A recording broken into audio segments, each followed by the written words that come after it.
Good afternoon my dear student. आज हम आप लोगों को बताएंगे present perfect continuous tense interrogative sentences. ठीक है, अब तक हमने आपको एक वीडियो में बताया पॉजिटिव, एक में बताया निगेटिव। आज हम बताने जा रहे हैं इंट्रोगेटिव सेंटेंसेस। ठीक है, इंट्रोगेटिव सेंटेंसेस होता क्या है? तो इंट्रोगेटिव सेंटेंस को हमने पहले ही बताया है कि इंट्रोगेटिव सेंटेंस को हमने दो भागों में बांटा है। एक होता है सिंपल इंट्रोगेटिव और एक होता है मेन इंट्रोगेटिव।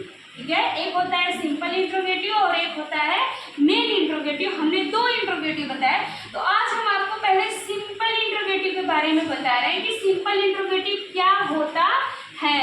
तो सिंपल इंट्रोगेटिव वह इंट्रोगेटिव होता है कि जिस इंट्रोगेटिव क्या है, देखिए, यदि वाक्य की शुरुआत क्या शब्द से हो तथा वाक्य के अंत में क्वेश्चन मार्क लगा हो, उस सेंटेंस को की अंग्रेजी बनाते समय सबसे पहले।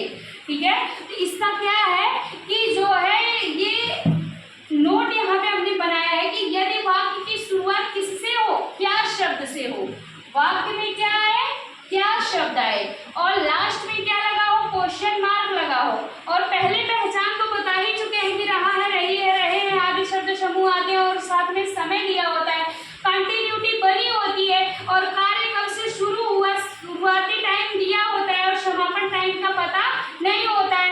बस ये पता रहता है कि कार्य जो है वर्तमान में प्रेजेंट में हो रहा है। ठीक है, तो फिर उसके बाद हमने निगेटिव बताया, अब इंट्रोगेटिव बताने जा रहे हैं। तो सिंपल इंट्रोगेटिव का जो स्ट्रक्चर है, देखो यहाँ पे हमने बनाया है। अब तक आप टेंस पढ़ते थे, हर टेंस में एक ही हेल्पिंग वर्ब होती थी। ठीक है, इज एम आर हो जाता था, डू डज हो जाता था। अभी आगे चलोगे डिड पढ़ोगे, उसके पहले बाद में फिर हैड पढ़ोगे, फिर वाज वर्ब पढ़ोगे, तो एक ही हेल्पिंग वर्ब होती थी। लेकिन ये जो परफेक्ट का होता है इसमें दो होती है, हैज बीन, हैड बीन, ऐसा होता है ना। तो इस स्ट्रक्चर को बहुत ही ध्यान से और कंसंट्रेशन के साथ देखिएगा, पूरी अपनी मेहनत लगा के इस स्ट्रक्चर को बनाए हैं। देखिए, हैज ऑब्लिक हैव, सबसे पहले क्या लगेगा, हैज या तो हैव लगेगा, वो अकॉर्डिंग टू सब्जेक्ट लगेगा। फिर उसके बाद क्या होगा, सब्जेक्ट लिखा जाएगा और सब्जेक्ट के बाद फिर बीन लगाया जाएगा और बीन के बाद में मेन वर्ब में उसमें भी आईएनजी लगाया जाएगा।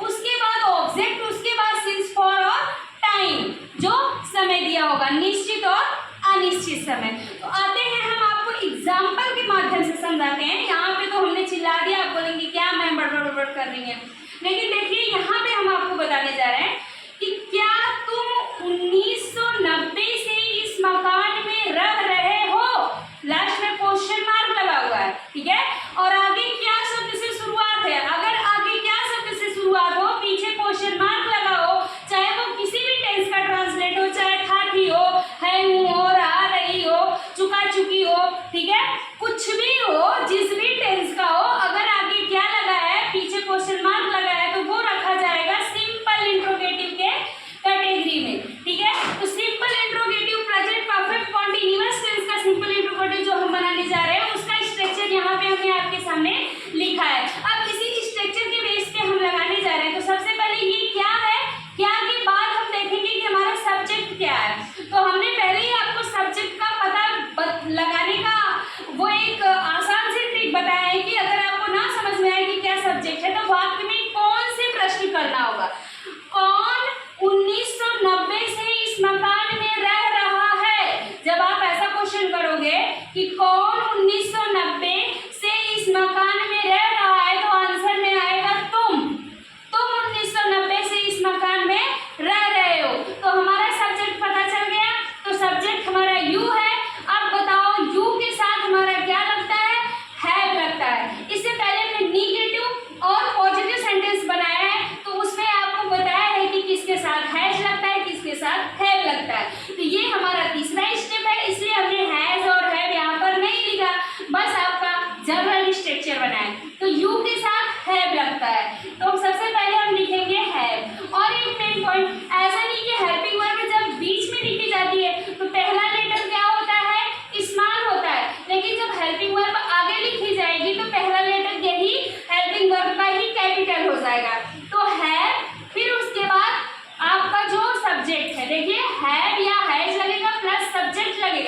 तो यहाँ पे यू के साथ हैव लगा, हमने हैव लगाया, फिर यू, हैव यू, फिर उसके बाद क्या लगेगा, बीन, हैव यू बीन। फिर उसके बाद हम कह रहे हैं कि अगर आपको पता नहीं चल रहा है कि इस वाक्य में क्रिया क्या है, वर्ब क्या है, तो आप यहीं पे क्या से प्रश्न करो। क्या से प्रश्न जब आप करोगे तो आपको पता चलेगा, क्या पता चलेगा कि तुम 1990 से इस मकान में रह रहे हो, तो बोलो कि तुम 1990 से इस मकान में क्या कर रहे हो, तो आंसर में निकल करके आएगा कि रह रहे हो। क्या आएगा, रह रहे हो। तो रहना की अंग्रेजी हमें सबसे पहले लिखनी होगी, वही हमारी क्या है, क्रिया है, आई मीन हमारी वही मेन वर्ब है। तो have you been living, LIVING, living इसलिए हो जाएगा क्योंकि यहाँ पे कहा गया है मेन वर्ब में ING, तो हो गया हैव यू बीन लिविंग।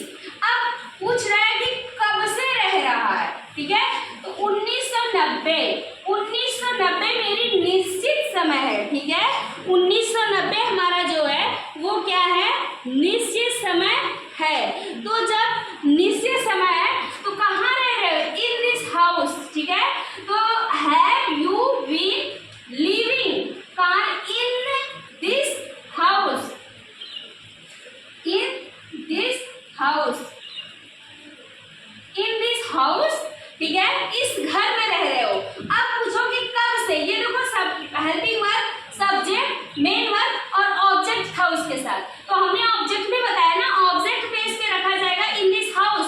अब सिंस फॉर प्लस टाइम, तो कब से रह रहा है, तो सिंस मेरा निश्चित, ये 1990 मेरा निश्चित समय, इसलिए मैं सिंस लगाऊंगी, तो हो जाएगा सिंस, और सिंस के बाद हो जाएगा 1990, ठीक है, 1990, और यहाँ पे क्वेश्चन मार्क। ट्रांसलेट कितना भी अच्छे से कर डालो, अगर क्वेश्चन मार्क नहीं लगाओगे तो पूरा ट्रांसलेट गलत हो जाएगा, यदि वाक्य इंट्रोगेटिव है तो, चाहे वो सिंपल इंट्रोगेटिव हो चाहे वो मेन इंट्रोगेटिव हो। आई होप आप लोगों को एग्जाम्पल समझ में आ गया होगा।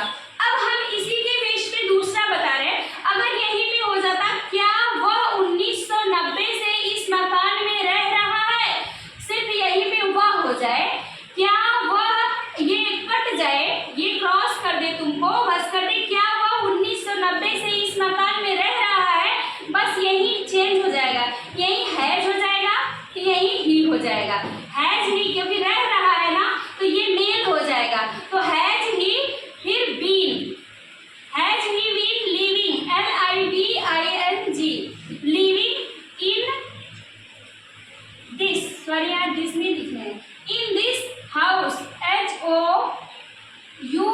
इन दिस हाउस, कब से रह रहे हो, सिंस 1990 और क्वेश्चन मार्क लग जाएगा, सेम यही ट्रांसलेट हो जाएगा। तो आई होप आप लोगों को समझ में आ गया होगा, ही सी करता एक वचन, आई भी यू दे करता बहुवचन से, ठीक है, हमने सब तो ट्रांसलेट करते चले जाते हैं, आई भी यू दे, ही सी सिखा देते हैं, तो हमने कहीं ही लगा देते हैं तो कहीं सी लगा देते हैं, लेकिन हम कहीं इट नहीं लगाते हैं। और आप लोगों का कमेंट होगा कि मैम इट सब्जेक्ट कब आएगा, तो जैसे कहीं मौसम हो जाए, सीजन हो जाए, और जहाँ पे कर्ता का पता ना चले वहाँ पर हम कर्ता के लिए किसका यूज करते हैं, इट का यूज करते हैं।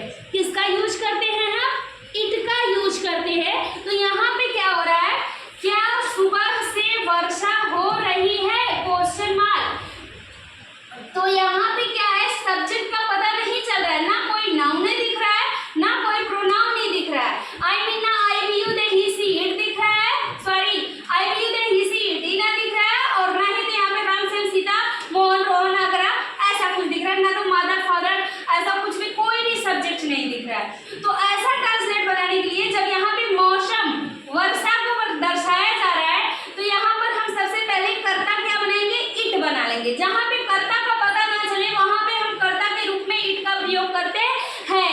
इस आप रूल की गांठ बांध लीजिएगा, क्योंकि ये बहुत ज्यादा प्रॉब्लम क्रिएट करता है बीच में ट्रांसलेट में। तो सबसे पहले हम यहाँ पर, और अगर मौसम है, वर्षा है, तो वो कर्ता एक वचन की कैटेगरी में ही रखा जाएगा।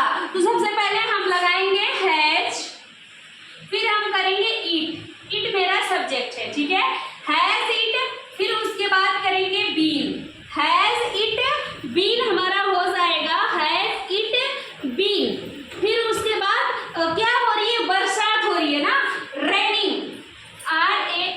RAINING, रेनी। और कब से हो रही है? सुबह से। सुबह आपको पता है कि निश्चित समय है, तो हो जाएगा SINCE, सिंस मॉर्निंग, MORNING। यहाँ पे क्वेश्चन मार्क। तो आई होप आप लोगों को यूज ऑफ इट भी समझ में आ गया होगा। जैसे जब भी मेरा कहना है कि कोई सेंटेंस लिखा है और उसमें कर्ता का पता ना चलता हो, वहां पे हम इट का यूज करते हैं। जैसे आज संडे है, ठीक है, आज बुधवार है, ठीक है, गर्मी बहुत तेज है, ऐसे ट्रांसलेट करते समय, ऐसे हिंदी वाक्य का जब हम इंग्लिश में अनुवाद करते हैं, कर्ता का पता नहीं चलता है, तो हम वहां पर इट का यूज करते हैं। आई होप आप लोग इससे कंफर्म हो गए होंगे। और ये टेंस आपका सिंपल इंट्रोगेटिव समझ में आ गया होगा। Thank you so very much watching my video. अगर वीडियो अच्छी लगी हो तो इसे लाइक एंड सब्सक्राइब जरूर करें।